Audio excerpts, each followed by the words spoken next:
ہم سائنس کو مانتے بھی ہیں, سائنس سے مدد بھی لیتے ہیں, سائنس کو خادم بھی مانتے ہیں کیونکہ سائنس ہمارے لیے ہیلپ کرتی ہے. میں وہاں کھڑا ہوا تھا تو ایک دم وہاں پر ایک کچھ پٹیاں تھیں لکڑی کی, وہ ایک دم کٹھی ہوئی اور اس سے کشتی بن گئی.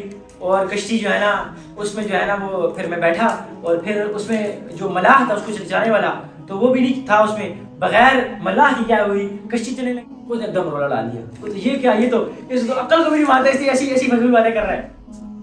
نحمدہ و نصلی علی رسولہ الکریم, اما بعد فاعوذ باللہ من الشیطان الرجیم, بسم اللہ الرحمن الرحیم.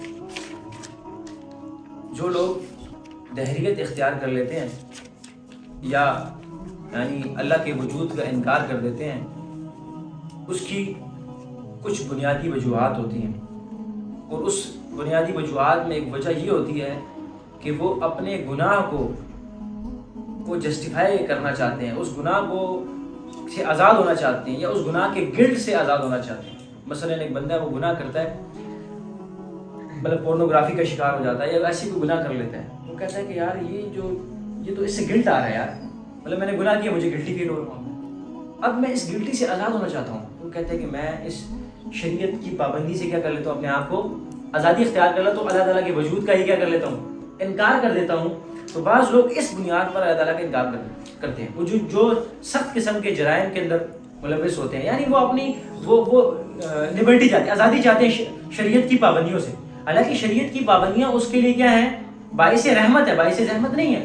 لیکن وہ کیا کریں گے, وہ اپنے آپ کو آزادی چاہیں گے اور اس آزادی کو پھر صحیح طریقے سے آزادی چاہنے کے لیے, حالانکہ وہ اپنے اوپر وبال لے کر آ رہا ہوتا ہے, لیکن اس چکر میں وہ کیا کر لیتا ہے, اللہ تعالیٰ کے وجود کا انکار کر بیٹھتا ہے. یعنی کہ وہ شہوتوں میں پڑا ہوتا ہے, وہ اپنی شہوت کو پورا کرنا چاہتا ہے, نفسانی خواہشات کو پورا کرنا چاہتا ہے, شہوانی خواہشات کو پورا کرنا چاہتا ہے. اس کے چکر کے اندر وہ کیا کرتا ہے, اللہ تعالیٰ کے وجود کا ہی انکار کر بیٹھتا ہے.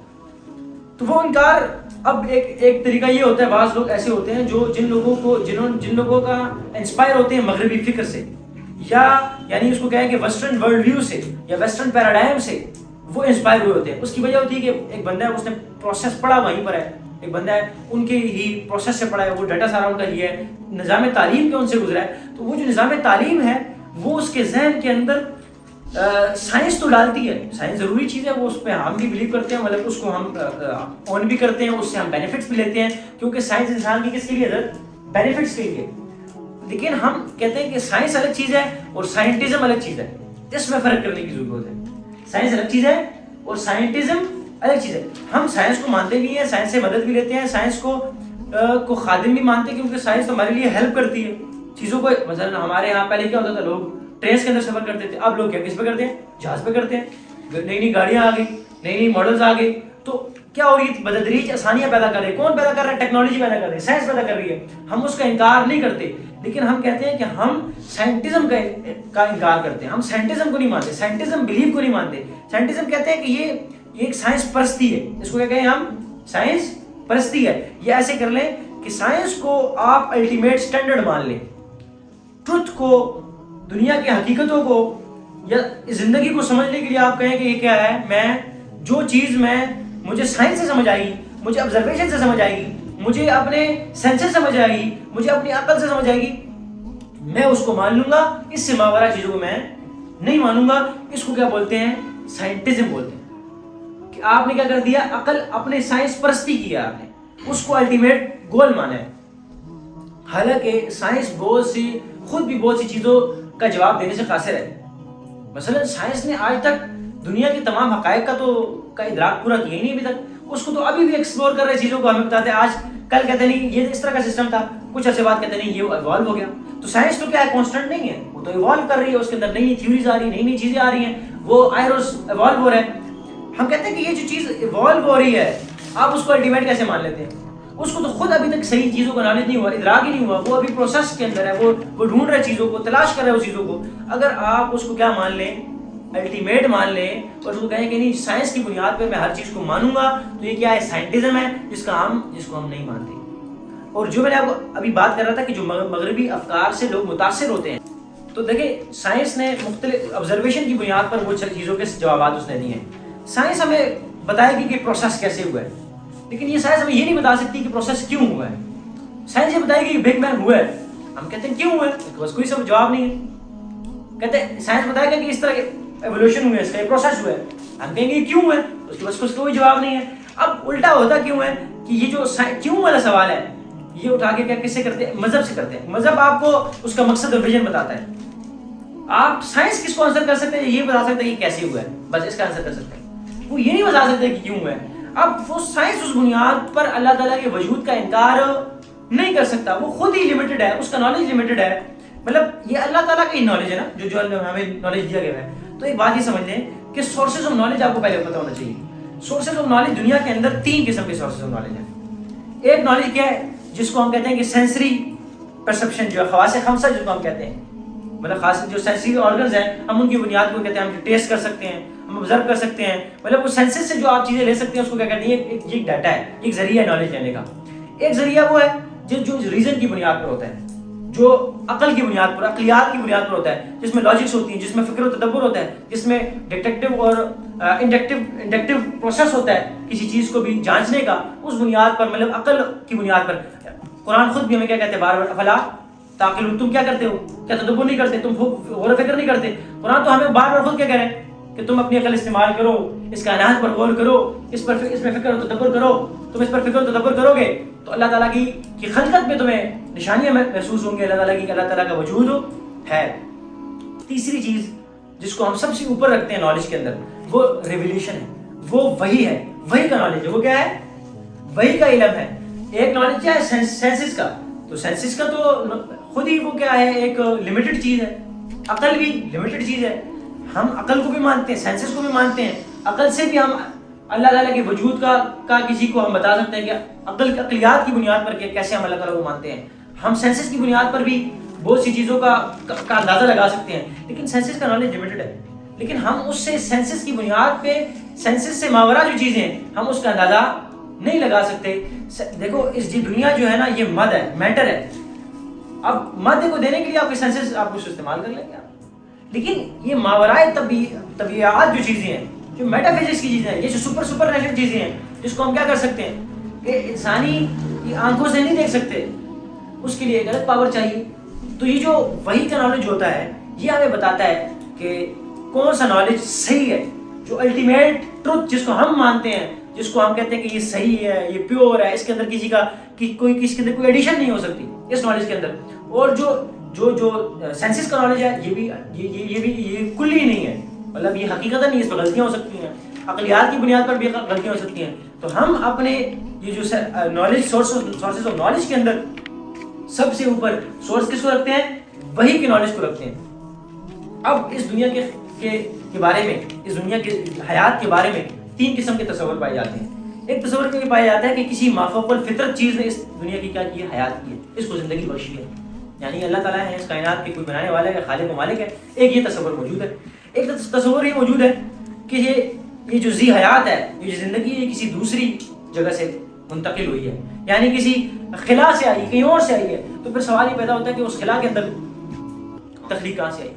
پھر تم کہو گے کہ ماں اس کو بھی کہیں سے آئی. تو وہ کوئی تو ہوگا جو واجب الوجود ہوگا, جو نیسیسری بینگ ہوگا, جو محدث ہوگا, جو حادث نہیں ہوگا, اس کو آپ وہ ماننا پڑے گا کہ کوئی خالق ہے اس کائنات کا. تو تیسرا جو پروسیس ہے, جو تیسرا تصور پایا جاتا ہے وہ یہ پایا جاتا ہے کہ اس مادے نے, میٹر نے بتدریج ترقی کی ہے اور اس نے کیا حیات کی صورت اختیار کر لی ہے, کہ زندگی بتدریج پروسیس کے ساتھ آئی ہے. میں تینوں بتاتا ہوں. ایک مافوق الفطرت, یعنی کوئی مافوق الفطرت چیز ہے, اس نے دنیا کو حیات کی ہے, اس نے زندگی ہے, مطلب اللہ تعالیٰ ہو سکتے ہیں. مطلب مافوق الفطرت سے مراد یہ ہے کہ سپر نیچرل چیز ہے, مطلب وہ مادہ نہیں ہے. وہ دوسری چیز کیا ہے کہ یہ کہیں سے آیا ہے, کہیں خلا سے ہے, کسی دوسری جگہ سے حیات ہوئی ہے اس کی, کہیں دوسری جگہ سے اس کو جو ہے نا وہ وہاں انڈلج ہو گئی ہے. تو ہم پھر کہیں گے کہ وہاں پر کہاں گئی, وہاں پر کیسے آ گئی ہے. تو پھر وہاں پر بھی کیا ہے, انفینائٹ ریگریس لازم آ جائے گا, جو کیا ہے اللاجیکل ہے. تیسری چیز کیا ہے کہ مادے نے کیا کر لیا ہے, بتدریج ترقی کر کے حیات کی صورت کیا کر لی ہے, اختیار کر لیا ہے, جس کو مضبوطی بنانے کے لیے, جس کو آرگومنٹ دینے کے لیے ہم ڈارونزم یا ایوولوشن کی جو تھیوری ہے اس کو بطور لاجک استعمال کیا جاتا ہے. جو جتنے بھی لوگ سائنسز کے اوپر بلیو کرتے ہیں تو ان لوگوں نے یہ تھیوری پیش کی ہے. سائنٹزم کے اوپر جو بلیو کرتے ہیں وہ کیا کرتے ہیں, انہوں نے ایک تھیوری پیش کی ہے جس کو کہتے ہیں ڈارونزم بھی بولتے ہیں, ایوولوشن بھی بولتے ہیں. وہ کیا کہتے ہیں, وہ کہتا ہے کہ یہ جو دنیا کے اندر یہ رینڈم چینج آیا ہے, خود بخود آیا ہے, اور اس کے اندر ایوولوشن ہوئی ہے, اور random D N A change آ رہا ہے، اور پھر وہ کہتا ہے کہ نہیں اس کی بنیاد کیا ہے، اس کی بنیاد دو چیزوں کو بنیاد ہے. ایک نیچرل سلیکشن پروسیس کو مانتا ہے کہ یہ نیچرل سلیکشن ہوئی ہے، مطلب خود بخود مطلب سروائیول آف دی فٹسٹ کی بنیاد کے اوپر یہ دنیا کے اندر چینج آ رہا ہے. مطلب جو چیز جو مضبوط تھی وہ آگے آ گئی، جو پاورفل تھی وہ آگے آ گئی، اور جو کمزور تھی وہ کیا رہے گی، پیچھے رہے گی، وہ ختم ہو گئی. تو یہ اس پروسیس کے تھرو سے کیا ہو گیا، ایوولوشن ہوئی اور چیزیں چینج ہوتی رہی ہیں.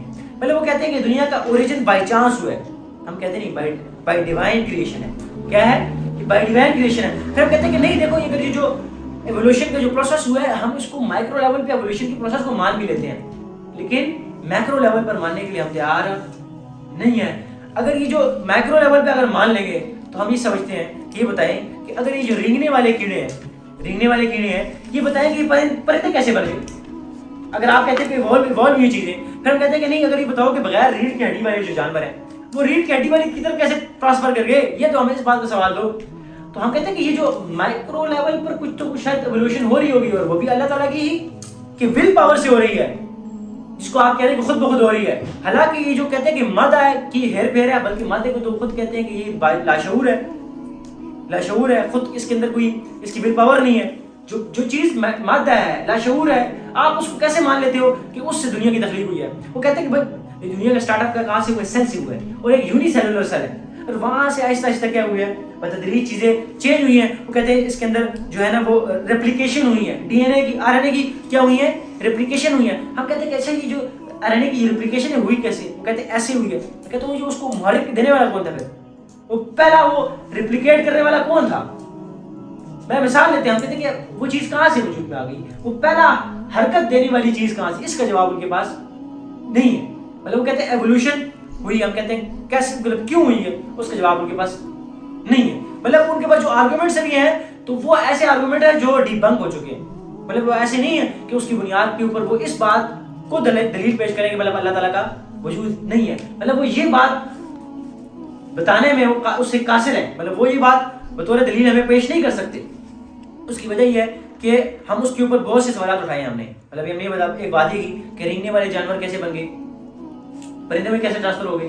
پھر ہم یہ کہتے ہیں کہ یار یہ بغیر ریڑھ والے ہڈی والے کی طرف ٹرانسفر کیسے ہو گئے. پھر وہ یہ کہتے ہیں کہ یار یہ جو باڈی کی کیا ہوئی ہے، انسان کی کیا ہوئی ہے، ایوولوشن پروسیس ہوا ہے، اور وہ ایسے ہوا ہے کہ پہلے وہ بندر تھا، بندر سے کچھ اور بنا، پھر انہوں نے کوئی وہ ان کی کیٹیگریز بنائی گئی. مثلا انہوں نے کہتے ہیں کہ ہومو ہیبیلس ہیں، ہومو ایرکٹس ہیں، پھر ہومو سیپینز ہیں. وہ پروسیس کے بارے میں بتاتے ہیں، کہتے ہیں یہ یوں ہوا ہے. ہم کہتے ہیں کیسے ہوا ہے، اس کا جواب ان کے پاس نہیں. مطلب وہ کہتے ہیں سب تھیوری ہوا ہے، اور اس کو وہ جو لنکیج ہے وہ اس کے اندر کیا خلا ہے، اس کے بارے میں ان کے پاس صحیح نالج نہیں ہے. پھر ہم کہتے ہیں کہ دیکھو چلو لیٹ سپوز ہم کہتے ہیں کہ اسٹارٹ کہاں سے ہوا ہے، سیل سے ہوا ہے، یونی سیلولر سیل سے ہوا ہے. تو وہ تو کیا ہے، وہ ایک ہارڈ ویئر کی چیز ہے. چلو یہاں سے سیل سے کوئی ابتدا ہوئی بھی ہے، تو وہ ابتدا کرتے کرتے سیل سے انسان کیسے بن گئی ہے؟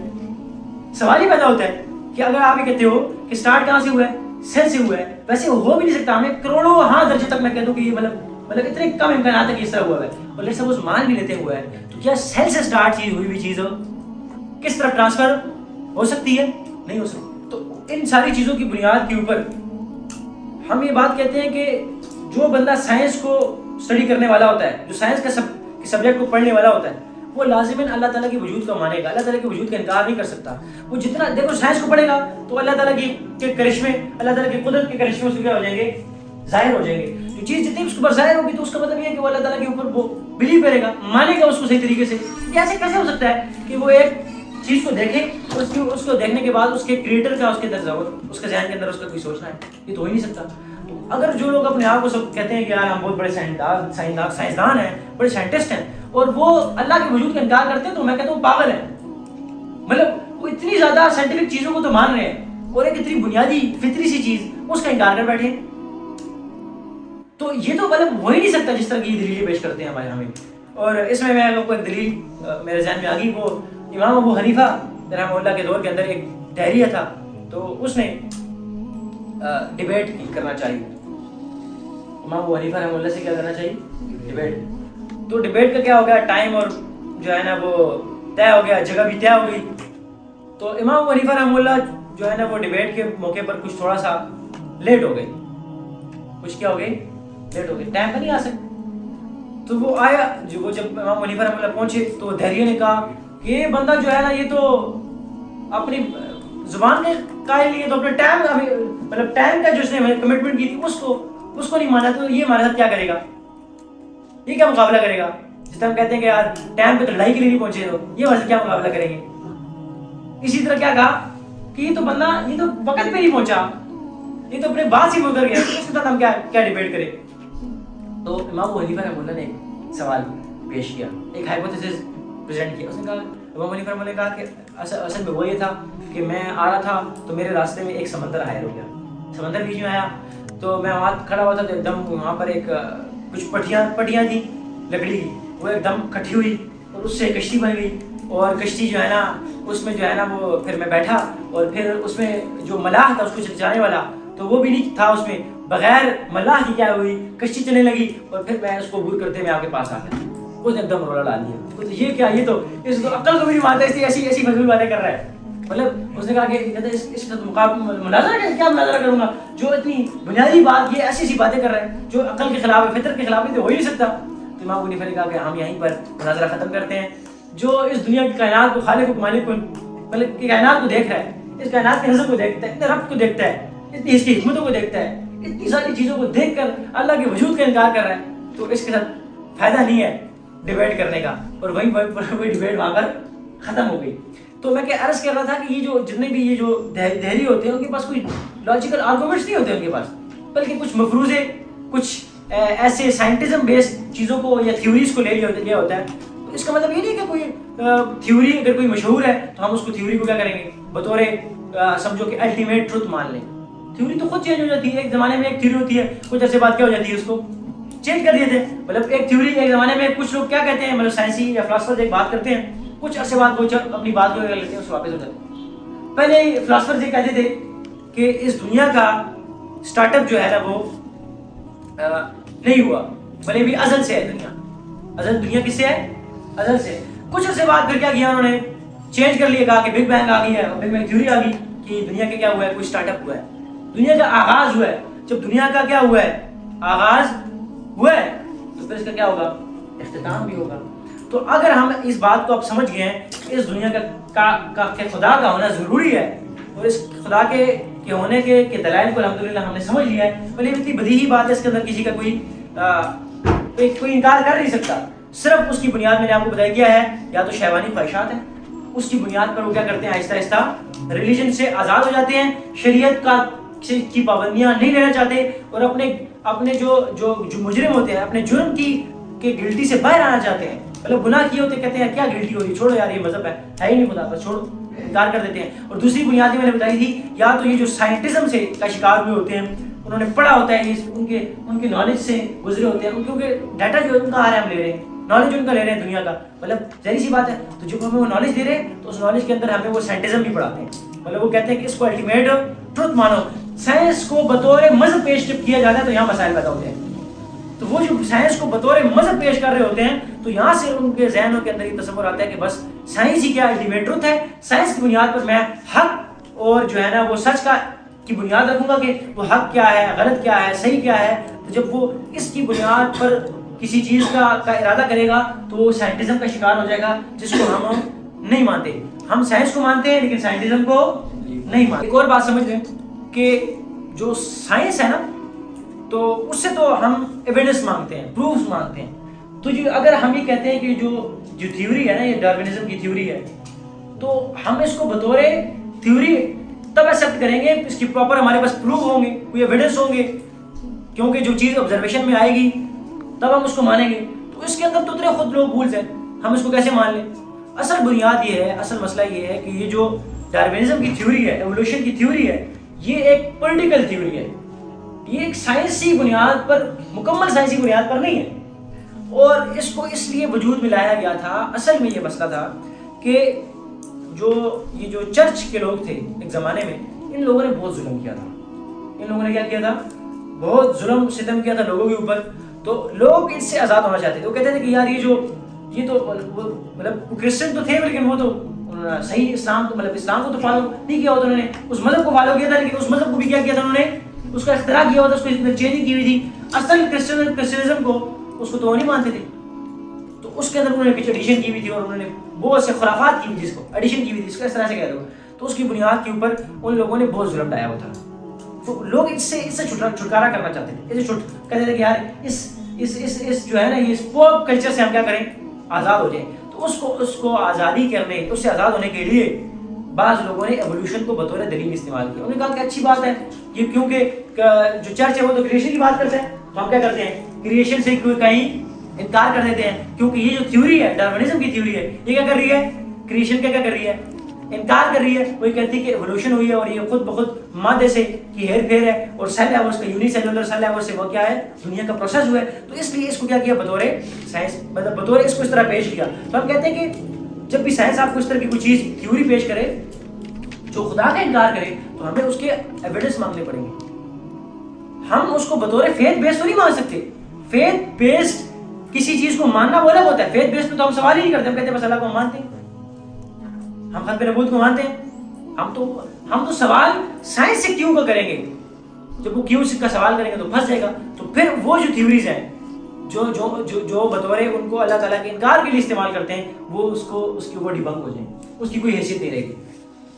تو میں یہ کر رہا تھا کہ اگر یہ دنیا کا وجود مطلب سٹارٹ ہوا ہے تو اس کا آخرت بھی آئے گا, ضرور آئے گا. اس دنیا کے اندر کیا ہونا ہے, ایک دن ختم ہو جانا ہے. اب دیکھیں کہ دنیا کے اندر سب لوگ اس بات پر اتفاق کرتے ہیں کہ موت ہے. موت کا انکار آج تک کسی نے نہیں کیا. مطلب مرنے کا انکار آج تک کسی نے نہیں کیا. مطلب دہری بھی مانتے کہ مرنا ہے. اللہ کا کے وجود کے بھی بعض لوگوں نے انکار کر دیا جو دہری ہے. مطلب اللہ کا انکار ہوا ہے لیکن آج تک موت کا انکار نہیں ہوا. ہاں بعض لوگوں نے موت کے بعد یہ جو اٹھنے کا انکار کیا ہے, وہ کہتے ہیں کہ بس دنیا انسان ہے وہ کیا ہو جاتا ہے, مر جاتا ہے. وہ دنیا یہ زمین کے اندر کیا ہو جائے, مریا میٹ ہو جاتا ہے, اس کی کوئی ضرورت نہیں, وہ ختم ہو گیا. اچھا اب وہ یہ بنیاد یہ دلیل کہتے ہیں کہ انسان کیا ہے, بس مر گیا ہے تو اس کی کوئی ضرورت ہے, مطلب انسان کیا ہو گیا ہے, مٹی ہو گیا, اس کی کوئی ضرورت ہے وہ نہیں, ختم ہو گیا, بس کوئی سوال جواب نہیں ہو گیا. یہ مطلب ایک قسم کے ایک سوال اٹھاتے ہیں یا عرضہ پیش کرتے ہیں وہ لوگ. تو ہمیں جو بتایا گیا ہے آخرت کے بارے میں وہ کیا کہا گیا ہے کہ جو انسان کی کامیابی کا معیار ہے وہ آخرت. کامیاب وہ ہوتا ہے جو آخرت کے فیصلے کے اندر کامیاب ہو جائے, جو اللہ تعالیٰ کے ہاں کامیاب ہو جائے, جو اللہ تعالیٰ کے ہاں سرخرو ہو جائے. مطلب اس دنیا کے اندر کوئی اگر خوشحال زندگی گزاری نہیں ہے تو اس کا مطلب یہ نہیں کہ وہ ناکام ہے. اصل خوشحالی کیا ہے کہ انسان کیا کرے, اصل کامیابی کیا ہے کہ انسان آخرت میں کیا ہو جائے, کامیاب ہو جائے. تو ہم نے اس دنیا سے ایک دن جانا ہے اور اس بات پر ہم یقین کرتے ہیں, لیکن اس کا ہمیں استحضار نہیں ہے, اس کا ہمیں یقین نہیں ہے. بس ہم کہتے ہیں نہیں موت آئے گی, یہ نہیں ہے. تو موت کو اگر ہم دیکھیں تو یہ اصل میں ایک فطری ضرورت بھی ہے. مطلب عقلی ضرورت ہے, فطری ضرورت ہے, نفسیاتی ضرورت ہے. اس کو میں سمجھاتا ہوں کیوں. دیکھیں دنیا کے اندر بڑے بڑے ظالم موجود ہیں اور ان ظالموں کو اس کا بدلہ نہیں ملتا. مثلا بہت سے لوگ جرم کرتے ہیں دنیا کے اندر لیکن ان جرموں کا ان کو سزا نہیں ملتی. مثلا ایک بندے نے 100 قتل کیے ہیں تو 100 قتل کا ایک قتل تو اس کا وہ تو نہیں بدلا, ایک قتل وہ تو 100 قتل کیے اس نے, اس کا کیا جواب, اس کا جواب کون دے گا. یہ فطرتاً ہمیں بات اس بات تک متوجہ کرتی ہے, عقلاً متوجہ ہوتی ہے کہ ایک دن ایسا آئے گا جہاں پر کیا ہوگا, حساب کتاب ہوگا. ایون کہ یہ آپ دیکھیں کہ جو حکومتیں ہوتی ہیں بہت سے جرائم ان کو پتہ نہیں ہوتے, بہت سے مجرموں کو ہاتھ ہی نہیں ڈال سکتے وہ لوگ. تو ان مجرموں کا بدلہ کون لے گا, مجھے آپ خود بتائیں. ایک فطری تقاضا ہے کہ ایک عدل ہونا چاہیے, قانون ہونا چاہیے. تو اگر وہ اس بندہ دنیا کے اندر وہ بچ گیا ہے تو آخرت کے اندر ایک ایسا قانون ہونا چاہیے, آخرت ہونی چاہیے جہاں پر حساب و کتاب ہو, جہاں پر جواب دہ ہو. اب آپ خود سوچیں کہ نتنیاہو نے ظلم کیا ہے دنیا کے اندر, اتنا بڑا ظلم شاید اس تاریخ کے اندر نہیں ہوا ہوگا, یہ اس سینچریز کے اندر, اس صدیوں کے اندر نہیں ہوا جو اس نے کیا. اب آپ مجھے بتائیں کہ کیا اس کو اگر ہم نے کہہ دیا کہ وہ کیا ہے, بچر ہے, اس نے ظلم کیا ہے, لیکن اس کو اس کا بدلہ تو نہیں مل رہا, تو کیا آپ نہیں سوچتے کہ قیامت ہونی چاہیے؟ عقلی سی بات ہے, ایک ایسا قانون ہونا چاہیے جہاں وہ جواب دہ ہو جائے. اور آپ دیکھیں کہ آپ خود سوچیں کہ بعض لوگ کیا ہوتے ہیں کہ دنیا کے اندر وہ غلط طریقوں سے پیسہ کماتے ہیں, غلط طریقوں سے پیسہ کماتے ہیں. اور ایک بندہ ہے وہ کیا ہے, صحیح طریقے سے پیسہ کمایا ہے, اور جس نے صحیح طریقے سے کمایا اس نے اپنی ساری زندگی اس پہ لگائی ہے. اور ایک بندے نے کیا کیا ہے, ایک دن کے اندر وہ پیسہ کمایا ہے، تو یہ دونوں کیا ہو گئی؟ برابر؟ یہ کیا برابر ہو سکتے ہیں؟ کیونکہ جس نے ساری زندگی لگائی ہے اور جس نے ایک دن لگایا ہے، تو یہ دونوں کو جواب دہ ہونا چاہیے نا. تو اس کو اپنا جواب ملے گا جو اس نے حلال طریقے سے کمایا ہے، اور اس نے جو حرام طریقے سے کمایا ہے اس کو بھی اس کا جواب دینا چاہیے. تو یہ کہتے ہیں کہ جو موت ہے یہ کیا ایک فطری ضرورت ہے، مطلب موت کے بعد اٹھنا فطری ضرورت ہے، آخرت فطری ضرورت ہے. اگر یہ نہ ہو تو آپ یہ دیکھیں کہ ایک انسان کے اندر ایک ایسا ایک خواہش انسان رکھتا ہے کہ یہ انسان کی ساری خواہشات پوری ہونی چاہیے. انسان کے اندر یہ خواہش ہے کہ اس کی ساری خواہشات پوری ہونی چاہیے، لیکن یہ انسان کی ساری خواہشات پوری نہیں ہوتی. تو اگر ایک چیز ہو تو اس کا آئیڈیل چیز بھی ہوتی ہے. مثلا میں مثال دیتا ہوں کہ میں کہتا ہوں کہ آگ ہے تو اس کے لیے دعا ہونا ضروری ہے. اب میں کہتا ہوں کہ یہ جو میرے نفس سے مانتا ہے، یہ چاہ رہا ہے کہ میرے لیے خواہشات ہونی چاہیے، میری خواہش ہو کہ مجھے میری مکمل خواہشات پوری ہو جائیں. تو ایسا جگہ ہونی چاہیے جہاں اس کی مکمل خواہشات پوری ہوں. تو وہ کیا ہے؟ وہ آخرت ہے، جس کے بارے میں قرآن کے اندر ہمیں جنت اور جہنم کے بارے میں ساری تفصیلات موجود ہیں. اس کے انعام بتائے گئے ہیں، اس کے یہ رزلٹس ہوں گے، جو اس کو مانے گا اس کو آخرت میں کیا ملے گا، اس کی ساری تفصیل ہمارے پاس موجود ہے. تو یہ کہ میں آپ کو بتا رہا تھا کہ آخرت کو مانا یہ کیا ہے؟ فطری ضرورت بھی ہے اور عقلی ضرورت بھی ہے. اور آپ ایک اور مثال دیتا ہوں. اب یہ دیکھیں کہ دنیا کے اندر بعض لوگ مطلب جو پیسہ کماتے ہیں تو وہ اسٹارٹ کے اندر تو ان کا وہ اسٹرگلنگ فیز ہوتی ہے، بڑی مشکل سے پیسہ کماتے ہیں. لیکن ایک فیز ہوتا ہے وہ اسٹیبل ہو جاتے ہیں اور ان کے پاس اچھا بڑا پیسہ ہوتا ہے اور اس کی زندگی کا پیک ٹائم ہوتا ہے. مثلا ایک بندہ ہے، وہ ساری زندگی اسے محنت کی اور اب آگے اس نے اتنا پیسہ کما لیا کہ وہ اپنی ساری اب آگے کی زندگی بہت خوشحال طریقے سے گھر میں کچھ کام نہ بھی کرے تو وہ اچھی گزار سکتا ہے. اور اس کا پیک آتا ہے اور پیک میں وہ دنیا سے رخصت ہو جاتا ہے. آپ نے دیکھا ہوگا بعض مرتبہ لوگ سب کچھ کما لیتے ہیں، پیک آتا ہے سب کچھ چھوڑ کے بیٹوں کے حوالے کر دیتے چلے جاتے. میں نے ایسے بندے کو خود اپنی زندگی میں دیکھا، اس نے اتنا پیسہ کمایا تھا کہ بوریوں کے حساب سے پیسہ تھا، بوریوں کے حساب سے. مطلب اس کے پاس بوریاں بھی ہوتی تھی، وہ اس کو مطلب لے کر آنے کے لیے شاید اس کے پاس لوگ چاہیے ہوں گے، وہ اتنا پیسہ تھا اس کے پاس. لیکن پیک پہ اپنا اس نے سب کما لیا. جب کما لیا دھماکے میں اڑ گیا. چلو کیا یہ مطلب ایک بندے نے مطلب ویسے بھی بتا رہا ہوں کہ جو بندہ اس کا پیک ہے اس پر اس کی ساری خواہشات پوری نہیں ہو رہی، تو ایک ایسا ہونا چاہیے جہاں پر اس کی کیا ہو، ساری خواہشات پوری ہو. یہ میں نے آپ کو اس لیے قرآن حدیث میں دلیل بتا رہا ہوں. آپ کو یہ میں آپ کو فطری دلیل بتا رہا ہوں، عقلی دلیل بتا رہا ہوں. کہ بعض لوگ کہیں گے میں خدا کو نہیں مانتا، میں قرآن کو نہیں مانتا. تو قرآن کو نہیں مانتے تو ہم اس کو کہتے ہیں کہ عقلی اور فطری ضرورت ہے کہ اس دنیا سے ہم نے کیا ہے ایک مرتبہ جانا ہے. جب جانا ہے دنیا سے تو پھر ہم اس کی تیاری کرنی چاہیے. اللہ تعالیٰ نے ہمیں بنایا ہے اپنی عبادت کے لیے، اور عبادت کا مطلب صرف یہ نہیں ہوتا کہ ہم نے کیا کرنا ہے نماز روزہ حج. انسان کی 24 گھنٹے کی زندگی، ساری زندگی ابدیت کے اندر گزرے، ابد کے اندر گزرے، شریعت کے تابع گزرے، کہ ہر وقت وہ اللہ تعالیٰ کی بندگی کے اندر، وہ پڑھ رہا ہے پڑھائی کے اندر، وہ لکھائی کے اندر، جو بھی کام کر رہا ہے، وہ کاروبار کر رہا ہے، وہ بزنس کر رہا ہے، وہ جاب کر رہا ہے، اس سب کے اندر وہ کیا ہے، وہ شریعت کا پابند ہو کہ وہ ایسا کوئی کام نہ کرے جس سے کیا کیا ہے شریعت نے روکا ہے. مطلب وہ پڑھے، یونیورسٹی جائے، کالج جائے، لیکن وہ ایسا کام نہ کرے جس سے اللہ ناراض ہو، جس سے اللہ نے منع کیا ہو. تو ہمیں اللہ تعالیٰ نے یہ پیدا کیا ہے، اس کا مقصد کیا ہے، عبادت بتایا ہے. اور عبادت کا مطلب مکمل بندگی ہے. صرف یہ نہیں ہے کہ روزہ نماز حج پڑھ لیا اور اس کے بعد کیا ہو گئے فارغ ہو گئے. انسان کو کیا کرنا ہے، مکمل بندگی کے اندر آنا ہے. اور مکمل بندگی کے لیے ضروری ہے کہ پھر انسان اپنی ساری زندگی اللہ تعالیٰ کے سپرد کر دے. کہ انسان کی جسم انسان کا دیا ہوا ہے، یہ سارا کچھ مطلب اللہ تعالیٰ کا ہمیں دیا ہوا ہے. یہ سارا کچھ جب اللہ تعالیٰ کا دیا ہوا ہے تو پھر ہمیں اپنی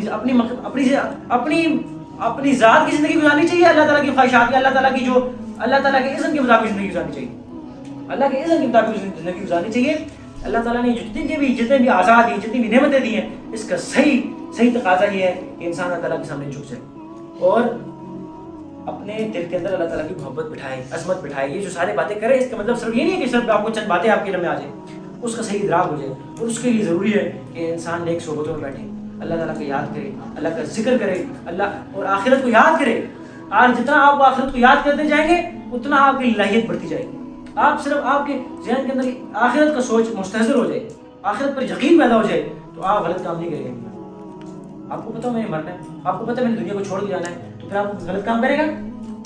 پتہ ہے کہ یار میرے جواب نہیں ہونے، میں نے مرنا ہے، میں نے اللہ تعالیٰ کو جواب دینا ہے. اصل بات یہ ہے کہ ہمیں موت یاد نہیں ہے، ہمیں موت کا یقین نہیں ہے. بس پتہ ہے کہ بس مریں گے، موت کا استحضار ہونا چاہیے. اس لیے ہم کیا کرتے ہیں, موت کے مراقبے کرواتے ہیں, موت کی میڈیٹیشن کرواتے ہیں کہ موت کو کیا کیا جائے, یاد کیا جائے. اس یاد کے اندر انسان کے اندر اس کا تریاق ہے, جتنی انسان کے اندر بیماریاں ہیں, حسد ہے, بغض ہے, کینہ ہے, تکبر ہے, جتنے گناہوں کی طرح انسان ڈلج ہوتا ہے, اس کا طریقہ یہ ہے کہ انسان اپنی موت کو کثرت کے ساتھ یاد کرے. اور یہ ہمیں حکم ہوا ہے کہ موت کو کثرت سے یاد کرو, تو اسے جتنی بھی لذتیں, یہ ساری لذتوں کو توڑنے والی